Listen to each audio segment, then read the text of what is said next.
శివుడి వాహనమైన నందీశ్వరుడిని పార్వతీదేవి ఎందుకు శపించిందో మీకు తెలుసా? ఒకసారి కైలాసంలో శివపార్వతులు సరదాగా పాచికలాడుతూ ఉంటారు.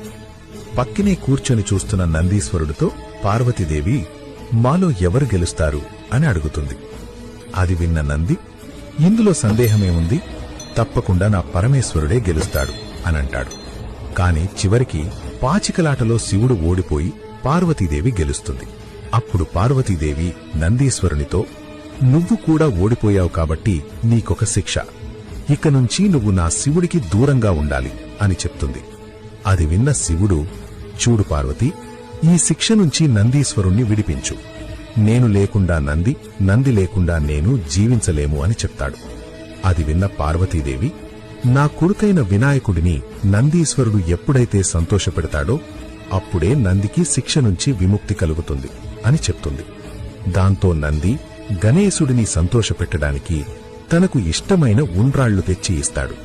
అయినా సరే గణేశుడు సంతోషించడు. తరువాత నంది తన భుజాల మీద గణేశుడిని ఎక్కించి కైలాసం మొత్తం తిప్పుతాడు. కాని చివరికి నందీశ్వరుడు అలసిపోయాడు అని గ్రహించిన వినాయకుడు ఇక చాలు అని సంతోషపడతాడు. ఈ విధంగా పార్వతీదేవి నందిని శిక్ష నుంచి విముక్తి కలిగిస్తుంది. మీరు కూడా ఆ పరమశివుని భక్తులైతే ఓం నమః శివాయ అని కామెంట్ చేయండి.